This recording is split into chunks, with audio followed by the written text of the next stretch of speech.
तो कैसे हैं आप लोग? एक बार वापस से आपका स्वागत है मेरे चैनल में।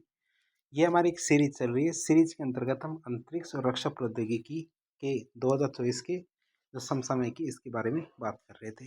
इसके क्रम में हमने जनवरी से लेके और अगस्त तक के जो करंट अफेयर्स है वो अपलोड कर दिए हैं। यदि वह आपने नहीं देखे तो पहले आप वह देखें, जिससे आपकी समझ विकसित हो। आज हम बात करेंगे सितंबर 2024 के करंट अफेयर्स, अंतरिक्ष और रक्षा प्रौद्योगिकी। पहला टॉपिक आता है हमारा, भारत का 2027 में लॉन्च होगा चंद्रयान 4। भारतीय अंतरिक्ष अनुसंधान संस्थान इसरो के प्रमुख डॉक्टर एस सोमनाथ ने भारत राष्ट्रीय अंतरिक्ष दिवस 23 अगस्त के अवसर पर चंद्रयान 4 के लॉन्चिंग की घोषणा कर दी। उन्होंने बताया कि चंद्रयान 4 का डिजाइन भी फाइनल हो चुका है, जिसे 2027 में लॉन्च किया जाएगा। चंद्रयान 4 चांद की सतह से 3 से 5 किलो मिट्टी और चट्टान के नमूने लेकर पृथ्वी पर वापस आएगा। इस स्पेसक्राफ्ट में 5 अलग अलग तरह के मॉड्यूल होंगे। 2023 में चंद्रमा पर भेजे गए चंद्रयान 3 में 3 मॉड्यूल थे, मतलब प्रोपल्शन मॉड्यूल, इंजन, लैंडर और रोवर 3 थे। लेकिन हमारे जो चंद्रयान 4 होगा उसमें 5 मॉड्यूल होंगे। अगला टॉपिक हमारा, इंडियन स्पेस स्टेशन का पहला मॉड्यूल 2028 में लॉन्च होगा। इंडियन स्पेस स्टेशन का पहला मॉड्यूल 2028 में लॉन्च किया जाएगा, जिसमें सिर्फ रोबोट्स ही भेजे जाएंगे। इस स्टेशन में कुल 5 मॉड्यूल बारी बारी से अंतरिक्ष में भेजे जाएंगे। फिर बात करें, चीन ने स्टारलिंक को टक्कर देने के लिए तारामंडल का पहला उपग्रह प्रक्षेपित कर दिया है। तो बात करें हम इसकी, तो चीन ने एक सरकारी उद्यम ने 18 G60 उपग्रहों के पहले समूह को पृथ्वी की निचली कक्षा में 6 अगस्त 2024 को सफलतापूर्वक प्रक्षेपित कर दिया है। चीन की एक परियोजना चल रही है, परियोजना का नाम 1000 सेल परियोजना, जिसे G60 नक्षत्र या G60 कॉन्स्टेलेशन के रूप में भी जाना जाता है। इसको लॉन्ग मार्च 6A वाहक रॉकेट, लॉन्ग मार्च 6A रॉकेट के द्वारा शांक्सी प्रांत के ताइयुआन उपग्रह प्रक्षेपण केंद्र से लॉन्च किया गया था। यह इंटरनेट उपग्रहों का एक विशाल समूह स्थापित करने की चीन की जो महत्वाकांक्षी परियोजना है, इसकी शुरुआत है, जिसका उद्देश्य वैश्विक इंटरनेट कवरेज प्रदान करना है। साथ साथ अमेरिका इससे जो स्टारलिंक के साथ प्रतिस्पर्धा भी करना है। अमेरिका का जो स्टारलिंक प्रोजेक्ट है उससे प्रतिस्पर्धा करना इसका उद्देश्य। G60 तारामंडल या G60 कॉन्स्टेलेशन का विकास संघाई स्पेसकॉम सैटेलाइट टेक्नोलॉजी, इसके द्वारा IAMCAS मतलब innovation academy for micro satellites under the Chinese academy of sciences, इनके सहयोग से किया गया। G60 तारामंडल का लक्ष्य 14,000 से अधिक उपग्रहों को तैनात करना है, जो 2024 के अंत तक कुल 108 उपग्रहों को तो तैनात करने की उम्मीद है कि 108 को तो तैनात कर देंगे। अब अगली न्यूज आती है, भारत का पहला पुनः प्रयोज्य हाइब्रिड रॉकेट लॉन्च कर दिया गया है। भारत ने अपने पहले फिर से उपयोग किए जाने वाले हाइब्रिड रॉकेट रूमी 1 का सफल परीक्षण कर लिया है। इसका रूमी 1 का सफल परीक्षण कर लिया है। बात करें आगे, तो रूमी 1 को चेन्नई के ECR के थिरुविंदथई में TTDS ग्राउंड से 24 अगस्त 2024 को लॉन्च किया था। रॉकेट को मोबाइल लॉन्चर का उपयोग करके उपकक्षीय प्रक्षेप पथ में लॉन्च किया गया था। भारत के इस पहले पुनः प्रयोज्य हाइब्रिड रॉकेट को तमिलनाडु स्थित स्टार्टअप स्पेस जोन इंडिया ने मार्टिन ग्रुप के साथ मिलकर विकसित किया था। रूमी 1 की बात करें तो इसके द्वारा 3 क्यूब सैटेलाइट और 50 पिको सैटेलाइट को उपकक्षीय प्रक्षेपण पथ में प्रक्षेपित किया गया है। किसने? रूमी फर्स्ट ने। और ये जो सैटेलाइट है, ये सैटेलाइट ग्लोबल वार्मिंग और जलवायु परिवर्तन पर शोध उद्देश्यों के लिए डेटा इकट्ठा करेंगे।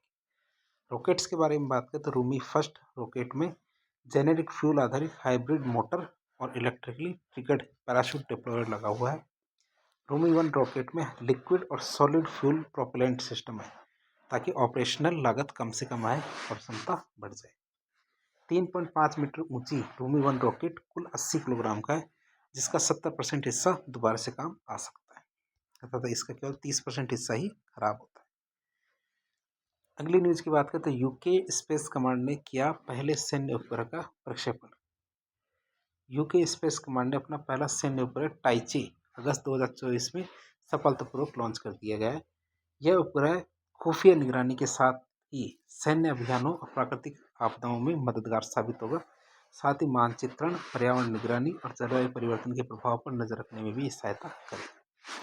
यह पृथ्वी की सतह की 3 दिन की समय की तस्वीरें और वीडियो भी उपलब्ध कराएगा। 150 किलो वजनी यह उपग्रह 5 वर्ष की अवधि तक पृथ्वी की निचली कक्षा में डेटा उपलब्ध कराएगा। कौन सा? यूके कमांड सेंटर ने जो टाइचे उपग्रह लॉन्च किया उसकी बात करें, 5 साल तक काम करेगा। इसरो के द्वारा पृथ्वी अवलोकन उपग्रह EOS-08 का सफल प्रक्षेपण कर दिया गया।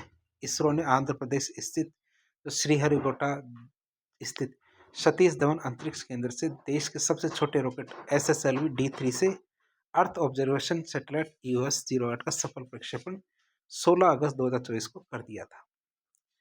यह सैटेलाइट पृथ्वी की कक्षा से करीब 475 किलोमीटर ऊपर स्थापित किया गया है। EOS जो अर्थ ऑब्जर्वेशन सैटेलाइट है 08 सैटेलाइट का उद्देश्य पर्यावरण और आपदा को लेकर सटीक जानकारी देना है। इसकी आगे बात करें हम तो इसरो का SSLV-D3 EOS-8 मिशन इस वर्ष का तीसरा मिशन है और इस मिशन के साथ ही SSLV विकास परियोजना पूरी हो गई है। तीसरा मिशन था हमारा EOS-08 क्या अपनी तरह का पहला मिशन है जो इसरो के जो मानक माइक्रोसेट IMS-1 बस का पर निर्मित है, जिसे इलेक्ट्रो ऑप्टिकल इंफ्रारेड पेलोड और global navigation satellite system reflectometry payload और ICS UV डोसीमीटर ये सब इसके अंदर शामिल किए गए। EOIR क्या मतलब इलेक्ट्रो ऑप्टिकल इंफ्रारेड पेलोड है। इसको आपदा निगरानी, पर्यावरण निगरानी जैसे काम के लिए तस्वीरें खींचने के लिए डिजाइन किया गया है। GNSS-R पेलोड का उपयोग समुद्र की सतह पर हवा का विश्लेषण, मिट्टी के नमी का आकलन और बाढ़ का पता लगाने के लिए रिमोट सेंसिंग क्षमता के लिए विकसित किया गया है। बात करें हम आगे SIC UV payload dosimeter Gaganyaan mission के लिए अल्ट्रा वायलेट किरणों की निगरानी करेगा। तो हमने इसको देखा। फिर आगे बात करें रक्षा प्रौद्योगिकी की तो भारत की दूसरी परमाणु पनडुब्बी INS अरिहंत नौसेना में शामिल कर ली गई।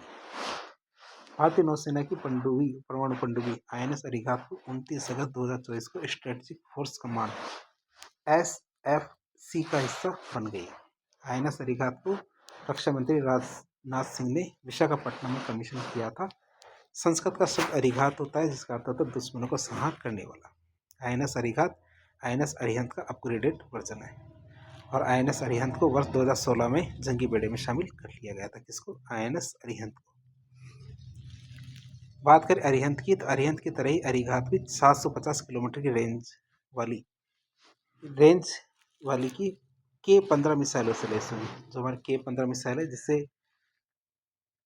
उससे लैस होगी। 6000 टन वजनी ये पनडुब्बी हिंद प्रशांत क्षेत्र में लंबी दूरी की गश्त लगाने में सक्षम होगी।